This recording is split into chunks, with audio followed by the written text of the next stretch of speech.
Visakha వాజీ news కి స్వాగతం. నా పేరు మీనా కొంతల. ముందుగా వాజీ హెడ్లైన్స్ చూద్దాం.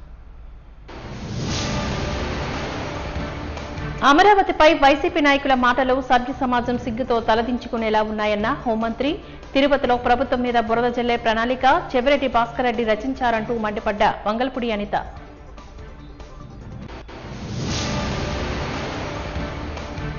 కేంద్ర ప్రభుత్వ ప్రాసెస్ మనువాద సిద్ధాంతాలకు వ్యతిరేకంగా పోరాటేందుకు అరుణోదయ సాంస్కృతిక సమాఖ్యల విలీన ప్రక్రియ, ర్యాలీ సభల్లో కార్పొరేట్ వ్యవస్థపై నిరసన వ్యక్తం చేసిన ప్రముఖులు.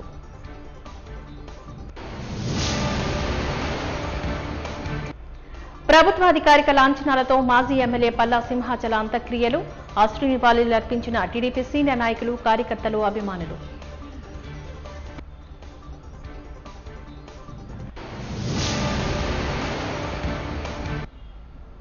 ఇక డీటెయిల్స్ చూద్దాం. అమరావతి మహిళల కోసం మాట్లాడిన మాటలు దారుణంగా ఉన్నాయి అంటూ వైసీపీ నాయకులపై రాష్ట్ర హోంమంత్రి వంగలపూడి అనిత మండిపడ్డారు. అమరావతి కోసం, మా అమరావతి మహిళల కోసం మాట్లాడిన మాటలు సభ్య సమాజం సిగ్గుతో తలదించుకునేలా ఉన్నాయి అంటూ ఆమె ఆవేదన వ్యక్తం చేశారు. ఈ సందర్భంగా విశాఖలోని సర్కిట్ హౌస్ లో ఏర్పాటు చేసిన విలేకరుల సమావేశంలో ఆమె మాట్లాడారు. అమరావతి అంటే జగన్మోహన్ రెడ్డికి అక్కసు అని అన్నారు. తిరుపతిలో ప్రభుత్వం మీద బురద జల్లే ప్రణాళిక చెవిరెడ్డి భాస్కర్ రెడ్డి రచించారని, ఆంధ్రప్రదేశ్ ప్రతిష్టకు దెబ్బతీసే ప్రక్రియ చేపట్టారు అంటూ మండిపడ్డారు. చాలా సందర్భాలు ఇంతకు ముందు మాట్లాడాను, ఒక పదం ఉపయోగిస్తే చాలా కోపం వస్తుంది. ఒక వర్డ్ జారిన ఫస్ట్ వెళ్ళి చేయలేసేది లేదా కాలర్ పట్టుకుంటాం. మాట్లాడించారండి. రాష్ట్రంలో అందరూ అమ్మల గురించి మాట్లాడించాడు, చెల్లెల గురించి మాట్లాడించాడు, అక్కల గురించి మాట్లాడించాడు, భార్యల గురించి మాట్లాడించాడు, ఆడబిడ్డల గురించి మాట్లాడించాడు. చాలా సర్వీస్ నేను కూడా చూసాను. యాక్చువల్గా ఎవ్రీ టైం డెఫినెట్గా చెప్తున్నాను కదండి, ఒక జర్నలిస్ట్ ఒక విశ్లేషణ ఇస్తే దాన్ని బేస్ చేసుకొని దేశ రాజకీయాలే మారిపోయిన సందర్భాలు కూడా చాలా ఉన్నాయి. అటువంటి వ్యక్తులు, ఒక అసోసియేషన్, ఎడిటర్స్ అసోసియేషన్ ప్రెసిడెంట్గా ఉన్న వ్యక్తులు ఒక సాక్షి ఛానల్లో కూర్చొని అమరావతి గురించి మాట్లాడారు అంటే, అమరావతి మహిళల గురించి మాట్లాడారా, రాష్ట్రంలో ఉన్న మహిళల గురించి మాట్లాడారా ఆ రకంగా అన్నది పక్కన పెడితే, ఇది ఆంధ్రప్రదేశ్ రాష్ట్రం తాలూకా గౌరవాన్ని భగ్నం పరిచే విధంగా ఈరోజు మాట్లాడటం.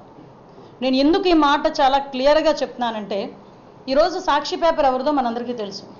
సాక్షాత్తు ఎక్స్ సీఎం నా పులివెందుల ఎమ్మెల్యే జగన్మోహన్ రెడ్డి గారు వాళ్ళ భార్య భారతిరెడ్డి గారిది.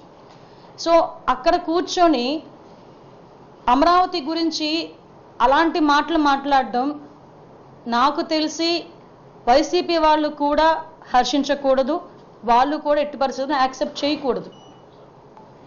ఆడవాళ్ళ గురించి అంత నీచంగా మాట్లాడతావా అంటే, అదే ప్రాంతంలో ఇప్పుడు ఏ ప్రాంతాన్ని అయితే నువ్వు వేశ్యల రాజధాని అన్నావో అదే ప్రాంతంలో ఎంతమంది మన సోదరిమణులు ఉన్నారు, ఎంతమంది మీ సోదరిమణులు ఉన్నారు, మీ ఇంట్లో ఆడవాళ్ళు ఉన్నారు. నువ్వు మాట్లాడేటప్పుడు కనీసం ఆ కామన్ సెన్స్ లేకుండా ఎలా మాట్లాడగలిగించావు? ఈ రోజుకి కూడా ఎక్కడైనా ఏదైనా జరిగితే బయటకు వచ్చి ఏం చేస్తున్నారు, అలా చేస్తున్నారని చెప్పి వైఎస్ఆర్సీపీ సోషల్ మీడియాలో నోటుకొచ్చినట్టు మాట్లాడే వాళ్ళు ఈరోజు ఈ విషయం గురించి ఎందుకు వైఎస్ఆర్సీపీ లీడర్స్ ఎవరు మాట్లాడట్లా? ఎందుకు భారతిరెడ్డి గారు, అమ్మ భారతిరెడ్డి గారు, చాలా గౌరవంతో మిమ్మల్ని అడుగుతున్నా.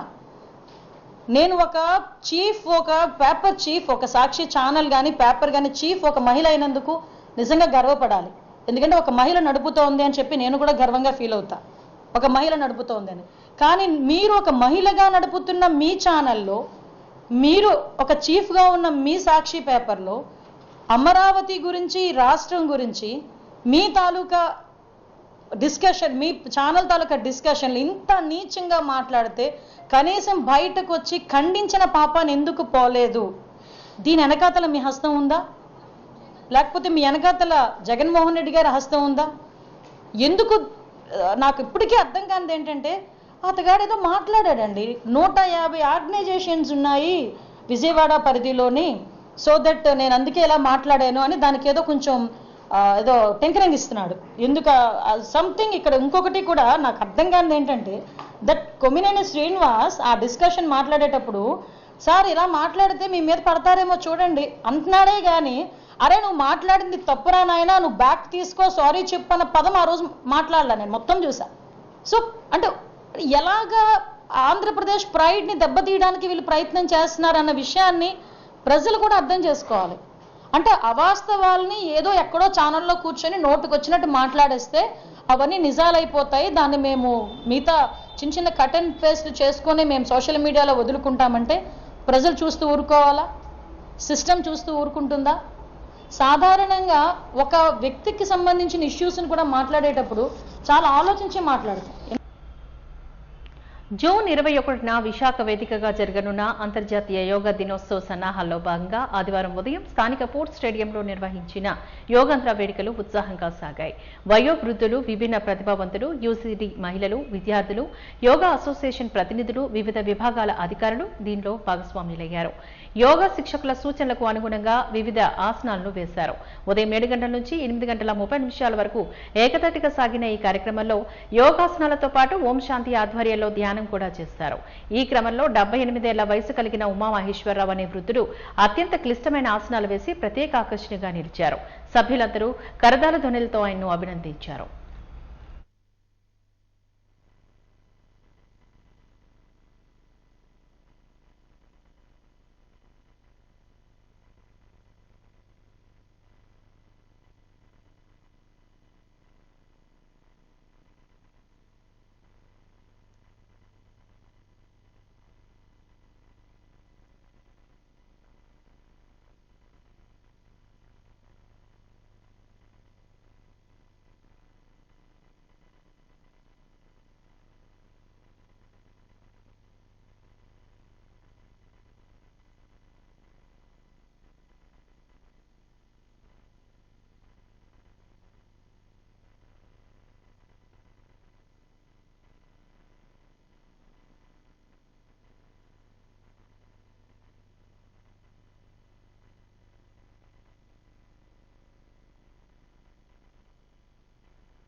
అందరికీ 11వ అంతర్జాతీయ యోగా దినోత్సవం సందర్భంగా మన విశాఖపట్నంలో జరిగే నరేంద్ర మోడీ గారి కార్యక్రమానికి మనందరము హాజరవుతున్నాము.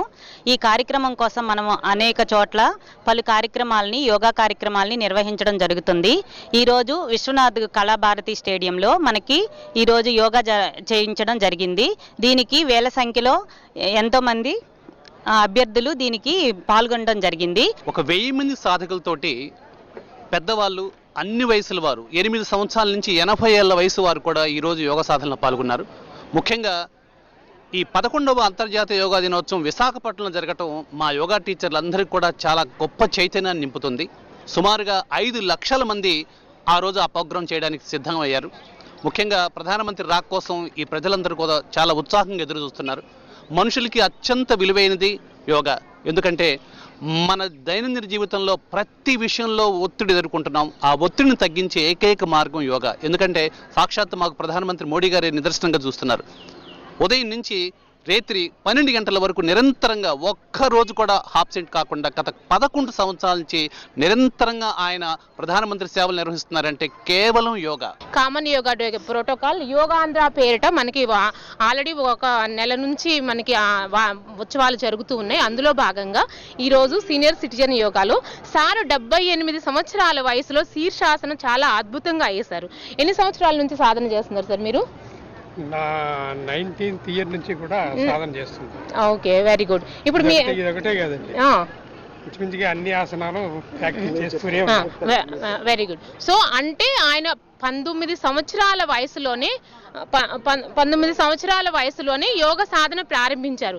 ఇందాక మన గురువు గారు చెప్పినట్టు చిన్న పిల్లల దగ్గర నుంచి 8 సంవత్సరాల వయసు నుంచి 80 సంవత్సరాల వయసు వరకు కూడా యోగ సాధన చేయొచ్చు అని మన గ్రంథాల్లో రాసి ఉంది, గురువులు చెప్తున్నారు కదంటే దానికి ప్రత్యేక ఎగ్జాంపుల్ అని చెప్పొచ్చు. ఉమామహేశ్వరరావు గారు 74 సంవత్సరాలు, ఈసారి కూడా ఇంటర్నేషనల్ యోగా కాంపిటీషన్లు అన్నింటిలో కూడా గెలుస్తున్నారు. అలాంటి అన్ని హయ్యర్ ఆసనాస్ కూడా చేస్తున్నారు.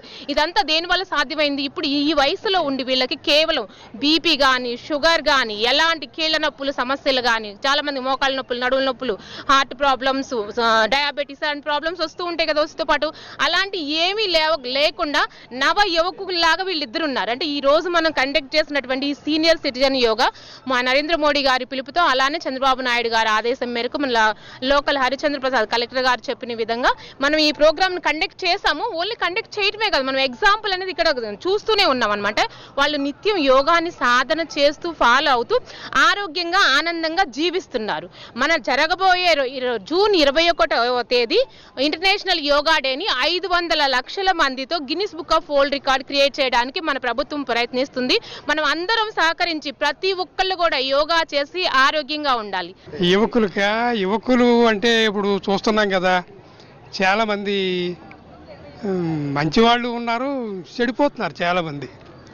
ఆ చెడిపోకుండా ఫస్ట్ తల్లిదండ్రులు వాళ్ళని ఇది చేయాలి, మేకప్ చేసి వాళ్ళని మంచి మార్గంలో నిలబెట్టి తర్వాత ఇవన్నీ యోగా ఇవన్నీ చెప్తే వాళ్ళకి మంచి జరుగుద్ది. ముందు తల్లిదండ్రులు వాళ్ళు పిల్లల్ని తీర్చిదిద్దితే బాగా ఇదవుతారు.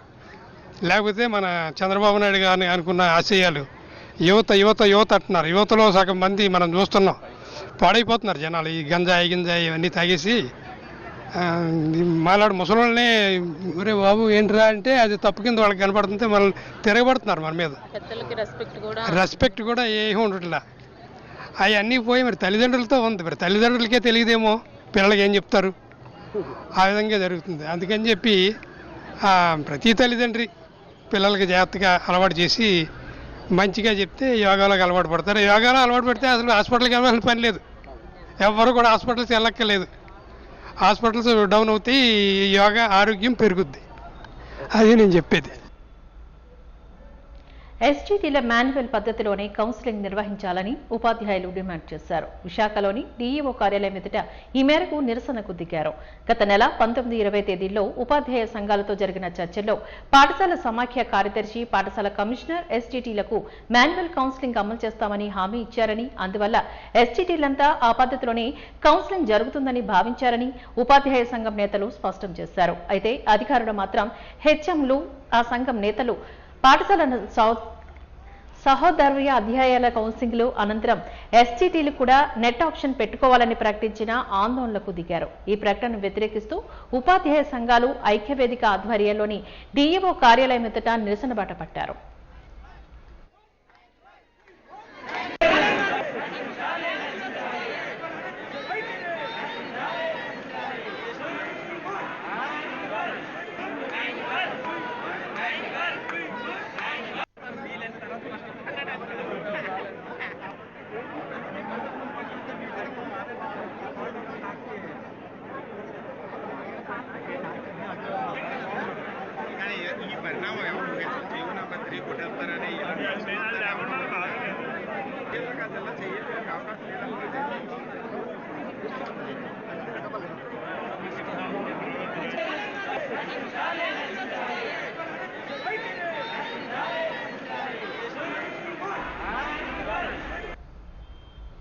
కేంద్ర ప్రభుత్వ ఫాసిస్ట్ మనువాద సిద్ధాంతాలకు వ్యతిరేకంగా పోరాడేందుకు అరుణోదయ సాంస్కృతిక సమాఖ్యల విలీన కార్యక్రమాన్ని చేపట్టినట్లుగా అరుణోదయ సాంస్కృతిక సమాఖ్యల నాయకులు తెలియజేశారు. నేడు డాబా గార్డెన్ సలూరు విజ్ఞాన కేంద్రంలో విలీన సభ సాహిత్య సభకు ముందు సాంస్కృతిక సమాఖ్యల సభ్యులు ర్యాలీగా సాగి కేంద్ర ప్రభుత్వ వ్యతిరేక నినాదాలు చేపట్టారు. ఈ సందర్భంగా వారు మాట్లాడుతూ మనువాదం దేశ సంపదను కార్పొరేటర్లకు అప్పగిస్తుందంటూ మండిపడ్డారు. మనువాద సిద్ధాంతాలకు వ్యతిరేకంగా పోరాడేందుకు కార్మిక శక్తి కళాత్మకంగా అవగాహన చైతన్యవంత కార్యక్రమాలు చేపట్టాలి అంటూ వారు సూచించారు.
ఈరోజు విశాఖపట్నంలో అల్లూరు సీతారామరాజు విజ్ఞాన భవనంలో ఈ రాష్ట్రంలో గత 50 ఏళ్లుగా పనిచేస్తున్నటువంటి సాంస్కృతిక రంగంలో కృషి చేస్తున్నటువంటి అరుణోదయ సాంస్కృతిక సమాఖ్య 2 సంస్థలు ఈరోజు ఇక్కడ విలీనం జరుగుతున్నాయి.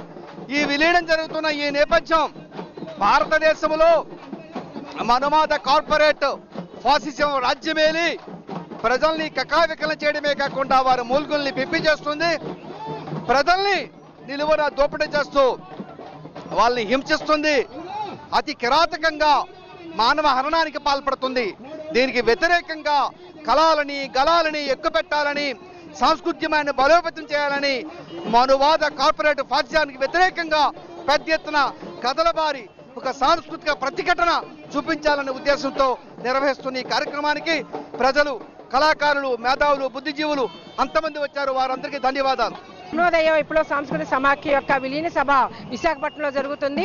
ఒక ప్రజా కళని, ప్రజా సంస్కృతిని కనుమరుగవుతున్న ఈ కాలంలో విప్లవ ప్రజా సంస్కృతిని ప్రజలకు పరిచయం చేయడానికి, వ్యాప్తి చేయడం కోసం ఈరోజు మానవత్వం మర్చిపోతున్న ఈ కళల్ని, ఈ దేశంలో శ్రమ సంపదని, ఈ దేశంలో సహజ సంపదలతో పాటుగా ఈ రోజులో సాంస్కృతిక సంపదను కూడా బహుళ సంస్థలు దోచుకుపోతున్నాయి. కాబట్టి అట్లా కాకుండా ప్రజా కళలను, ప్రజా సంస్కృతిని నిలబెట్టుకునేందుకు ఈ రోజు అరుణోదయ సాంస్కృతిక సమాఖ్య తన యొక్క విలీన సభని ఇక్కడ విశాఖపట్నంలో జరుపుతుంది. దీనికి ప్రియోడబిలి కూడా సంఘీభావం తెలియజేస్తూ అందరం ఇందులో పాల్గొంటున్నాం. ప్రజా కళలు వర్ధిల్లాలని, కళ కోసం కాదు, కళ ప్రజల కోసం అని చెప్పేసి ఆ కళలు వర్ధిల్లింపజేయాలని చెప్పేసి మేము ఆ కళాకారులకు సందేశం ఇస్తూ ఈ ర్యాలీలో పాల్గొంటున్నాం. 2 అరుణోదయ సంఘాల నిర్మాణంతో పాటు విప్లవ ఉద్యమాన్ని నిరస్కరించాలని ఉస్మానియా యూనివర్సిటీ ప్రొఫెసర్ కాశీ పిలుపునిచ్చారు. డాబా గార్డెన్స్ అల్లూరు విజ్ఞాన కేంద్రంలో అరుణోదయ సాంస్కృతిక సమాఖ్యల 2 సంస్థల విలీన సభ, సాహిత్య సభను నిర్వహించారు. దీనికి ముఖ్య అతిథిగా విచ్చేసిన కాసిం మాట్లాడారు. గత 50 ఏళ్లుగా ఉభయ తెలుగు రాష్ట్రాల్లో విప్లవ సాంస్కృతిక ఉద్యమాల్లో భాగంగా 2 సంఘాలు కలవడం అవసరమని చెప్పారు. పాలక వర్గాల భావాలే ప్రజల భావాలుగా చేసి దోపిడీ వర్గం దోచుకుంటుందని, మార్క్సిజం లేని మావోయిజం భావాలు ఉన్నవారు కలవాల్సిన అవసరం నేడు ఉందంటూ స్పష్టం చేశారు. రాజకీయ కార్యాచరణ ద్వారా మాత్రమే ఐక్యత సాధ్యమవుతుందని హితవు పలికారు.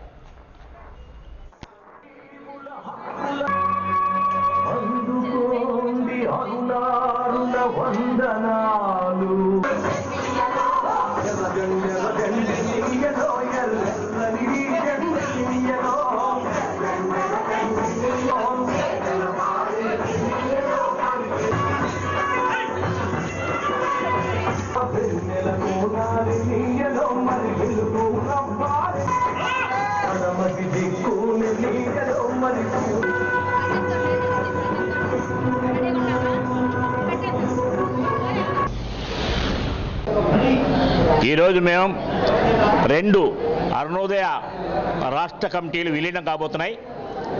గత 50 సంవత్సరాలుగా దేశంలో పాలకవర్గాలు అనుసరిస్తున్న ప్రజా వ్యతిరేక విధానాలకు వ్యతిరేకంగా రచయితలుగా, కళాకారులుగా అనేక విషయాలపైన, ప్రజలపై జరుగుతున్న దౌర్జన్యాలకు వ్యతిరేకంగా, ప్రజలపై జరుగుతున్న హింసలకు వ్యతిరేకంగా మా గళాల్ని, మా కళల్ని మేము పదును పెడుతూ ప్రజల్ని చైతన్యం చేయడంలో మా అరుణోదయ సమాఖ్య గత 50 సంవత్సరాలుగా పనిచేస్తుంది. 2 సంస్థలుగా విడిపోయిన 2013లో 2 సంస్థలుగా విడిపోయిన ఈ అరుణోదయ 2 కూడా ఇప్పుడు 2 సంస్థలు ఒకటిగా విలీనం కాబోతున్నాయి. కాబట్టి గతంలో కంటే కూడా ఈనాడు పాలకవర్గాలు అనుసరిస్తున్న మతోన్మాద పద్ధతులు కానీ, మనువాద పద్ధతులు కానీ, వీటన్నిటికీ వ్యతిరేకంగా, సామ్రాజ్యవాదులు జరుగుతున్న దోపిడీకి వ్యతిరేకంగా, మొత్తము ఈనాడు దేశంలో పాలకవర్గాలు అనుసరిస్తున్న ప్రజా వ్యతిరేక విధానాలకు వ్యతిరేకంగా మేము అనేక పోరాటాలు, మా పోరాటాలతో జరుగుతున్న అనేక పోరాటాలు కూడా ప్రతిబింబిస్తూ జరిగిన తెలంగాణ పోరాటం కావచ్చు, నక్సల్బరీ పోరాటం కావచ్చు, శ్రీకాకుళం కావచ్చు, గోదావరి ప్రతిఘటన పోరాటాలు కావచ్చు, కరీంనగర్ పోరాటాలు కావచ్చు, అనేక పోరాటాల యొక్క ప్రభావాల్ని ప్రజల్లో చైతన్యించాలని అనేక మేము పాటలు రాసి, అనేక కథలు పాటలు రాసి మేము ప్రజల్లోకి తీసుకెళ్తున్నాం. కాబట్టి ఈ ప్రజా సాంస్కృతిక ఉద్యమాన్ని డెవలప్ చేయడంలో మేము మా వంతు కర్తవ్యంగా మేము పోరాటాన్ని నిర్వర్తిస్తున్నాం. కాబట్టి ఈనాడు కేంద్ర రాష్ట్ర ప్రభుత్వాలు అనుసరిస్తున్న ప్రజా వ్యతిరేక విధానాలకు వ్యతిరేకంగా ఉద్యమించడానికి, ఇంకా ప్రజల్ని చైతన్యవంతం చేయడానికి, ఈ దోపిడీ పాలక వర్గాల యొక్క పూర్తిగా ఈ దోపిడీని అంతమైపోయేంత వరకు మా ఉద్యమాన్ని కొనసాగించడానికే మేము 2 అరుణోదయాలు కూడా విలీనం కాబోతున్నాయి. కాబట్టి ఈ విషయాలపైన మేము ప్రజా ఉద్యమాన్ని నిర్మించడానికి, ప్రజల్ని చైతన్యవంతం చేయడానికి, ప్రజల్లో ప్రజా చైతన్యం పెంచడానికి కావాల్సిన కళారూపాలని కూడా ఎంచుకొని మేము ప్రజానాట్య మండలి నుంచి అనుసరిస్తున్న అనేక విధాలుగా మేము ప్రజలకు తీసుకెళ్ళి ప్రజల నుంచి ప్రజల బాటలు తీసుకొని ఆ ప్రజల బాటల నుంచి ప్రజా బాటలు రాసుకొని తిరిగి ప్రజల దగ్గరికి ఆ బాటలు తీసుకెళ్తున్నాం. కాబట్టి ఈ విధంగా ఈ పాలకవర్గాలు అనుసరించిన ప్రజా వ్యతిరేక విధానాలకు వ్యతిరేకంగా అరుణోదయ సాంస్కృతిక సమాఖ్య ఉద్యమిస్తుందని ఈ సందర్భంగా తెలియజేస్తుంది. స్థానిక ఎంపీపీ కాలనీ ఎస్టీ స్పోర్ట్స్ ఎరీనాలోని విశాఖ డిస్ట్రిక్ట్ అసోసియేషన్ ఆధ్వర్యంలో షటిల్ బ్యాడ్మింటన్ పోటీలు నేడు 2వ రోజుకు కొనసాగాయి. ఈ మేరకు క్రీడాకారులు ఉత్సాహంగా పోటీల్లో పాల్గొని తమ ప్రతిభను చాటారు. జూన్ 6వ తేదీ నుంచి 10వ తేదీ వరకు ఈ పోటీలు నిర్వహిస్తున్నట్లుగా నిర్వాహకులు తెలియజేశారు.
నిన్నటి నుంచి అనగా 7వ తేదీ నుంచి 10వ తేదీ వరకు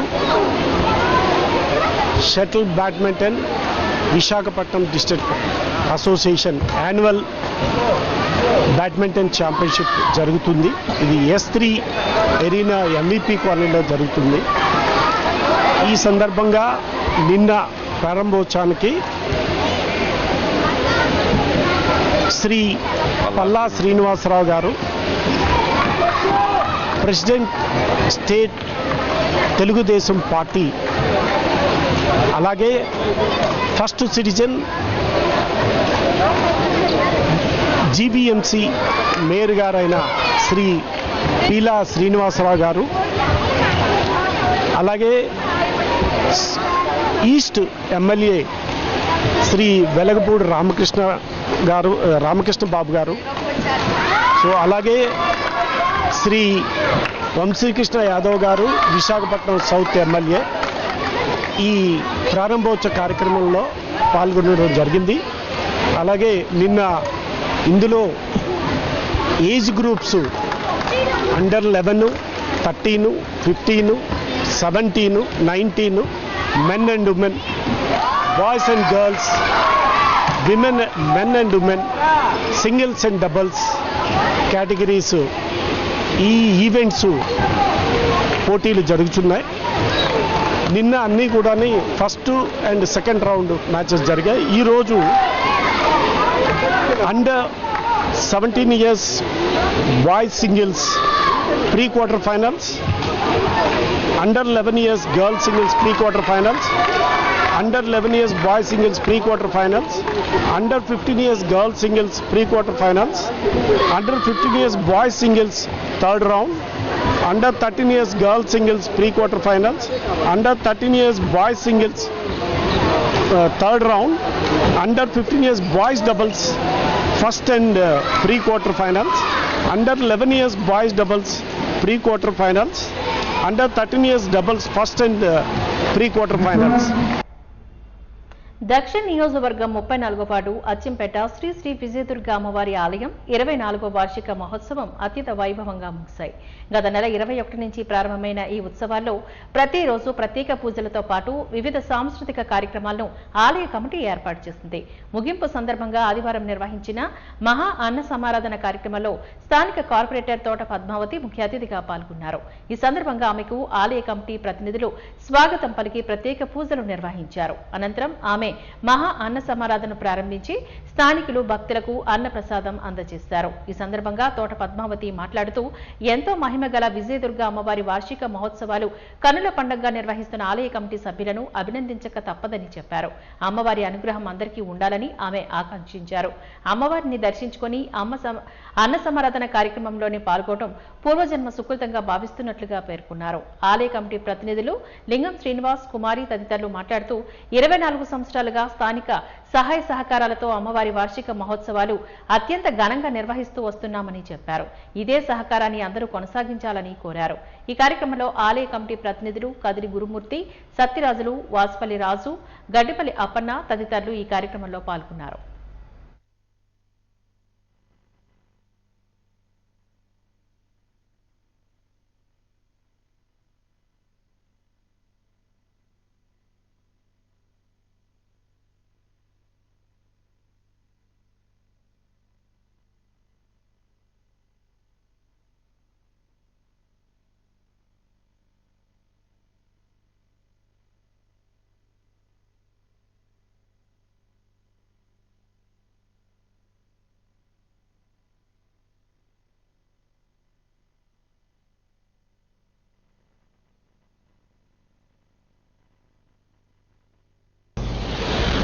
రోజులు చేస్తాము. ఈరోజు అన్న సంతర్పణ చేస్తున్నాం 3000 మందికి. ప్రజలందరూ కూడా బాగా సహకరించారు. యూత్ కుర్రోళ్ళు కానీ ఆడవాళ్ళు కానీ అందరూ సహకరించారు. మేము ఈ అన్న సంతర్పణ బాగా చెయ్యాలని తల్లి ఆశీస్సులతోని ముందుగా ప్రారంభిస్తున్నాము. మాకు చాలా గర్వకారణంగా ఉంది. ఈ దుర్గాదేవి వారోత్సవాలు 24 సంవత్సరాల వారోత్సవం జరుగుతుంది. ఈరోజు అన్నదానం 3000 సుమారుగా 3000 మంది అన్నదానం పెడుతున్నాం. గత 21వ తారీఖు నుండి 25 వరకు మంచి ఆర్భాటంగా అమ్మవారు చేయించుకుంటే మొత్తం సేవలు చేసిన తర్వాత ఈ అనుగ్రహం మొత్తం ప్రజలు ఎవరెవరు వచ్చారో వాళ్ళందరికీ సుఖ సంతోషాలతో సౌభాగ్యాలతో ఉండాలని అమ్మవారిని ఆశిస్తూ కోరుకుంటున్నాం. మరి ఈ అమ్మవారి ఆశీస్సులు ఈ పుర ప్రజల మీద ఎప్పుడూ ఉండాలని కోరుకుంటున్నాను. మరి మొన్న పండగ కూడా చాలా ఘనంగా చేయడం జరిగింది. మంచి ఊరేగింపు అన్నిటితో నేను మరి ఈరోజు సుమారు 3000 మంది వరకు అన్నదానం కార్యక్రమం జరుగుతుంది. మరి ఇక్కడ నన్ను ఆహ్వానించిన ఈ గుడి పెద్దలందరికీ నమస్కారం తెలియజేస్తూ అమ్మవారి ఆశీస్సులు గ్రామ ప్రజలందరికీ ఉండాలని మనస్ఫూర్తిగా కోరుకుంటున్నాను. మాజీ ఎమ్మెల్యే సింహాచలం అంత్యక్రియలు గాజువాకలో ప్రభుత్వ అంచనాలతో నిర్వహించారు. రాష్ట్ర అసెంబ్లీ స్పీకర్ చింతకాల అయ్యన్న పాత్రుడు, ఎమ్మెల్యేలు బండారు సత్యనారాయణమూర్తి, వెలగపూడి రామకృష్ణబాబు, పివిఆర్జేకే నాయుడు ప్రముఖులు పల్లా సింహాచలంలో పాల్గొని ఘనంగా నివాళులర్పించారు. రాష్ట్ర తెలుగుదేశం పార్టీ అధ్యక్షుడు గాజువాక ఎమ్మెల్యే పల్లా శ్రీనివాస్ తండ్రి అయిన పల్లా సింహాచలం గత కొంతకాలంగా అనారోగ్య సమస్యలతో బాధపడుతూ విశాఖలో ఓ ప్రైవేట్ హాస్పిటల్లో తుది శ్వాస విడిచారు. విశాఖ నుంచి ఆదివారం రాష్ట్ర ప్రభుత్వ అధికారుల లాంఛనాలతో పార్థివ దేహాన్ని గాజువాకలో ప్రజల సందర్శనార్థం ఉంచారు. అనంతరం గాజువాక హైస్కూల్ రోడ్లో కైలాస భూమిలో అంత్యక్రియలో అధికారిక లాంఛనాలతో పూర్తి చేశారు. మాజీ ఎమ్మెల్యే పల్లా సింహాచలం కార్మిక నేతగా రాజకీయాల్లో తనకంటూ చెరగని ముద్ర వేసుకున్నారు. 93 ఏళ్ల పల్లా మృతి పట్ల ప్రముఖులు తీవ్ర సంతాపాన్ని వ్యక్తం చేశారు.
వాజీ న్యూస్ ముగించే ముందు ముఖ్యాంశాలు మరొకసారి చూద్దాం.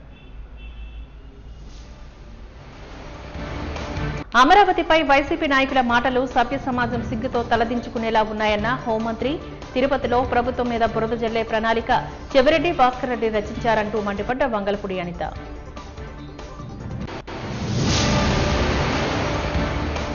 కేంద్ర ప్రభుత్వ ప్రాసెస్ మనువాద సిద్ధాంతాలకు వ్యతిరేకంగా పోరాడేందుకు అరుణోదయ సాంస్కృతిక సమాఖ్యల విలీన ప్రక్రియ. ర్యాలీ సభల్లో కార్పొరేట్ వ్యవస్థపై నిరసన వ్యక్తం చేసిన ప్రముఖులు.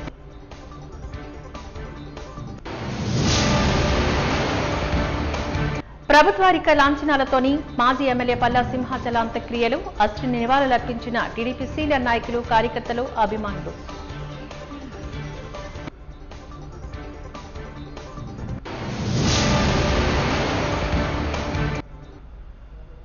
వాజీ న్యూస్ ఇంతటితో సమాప్తం. నమస్కారం.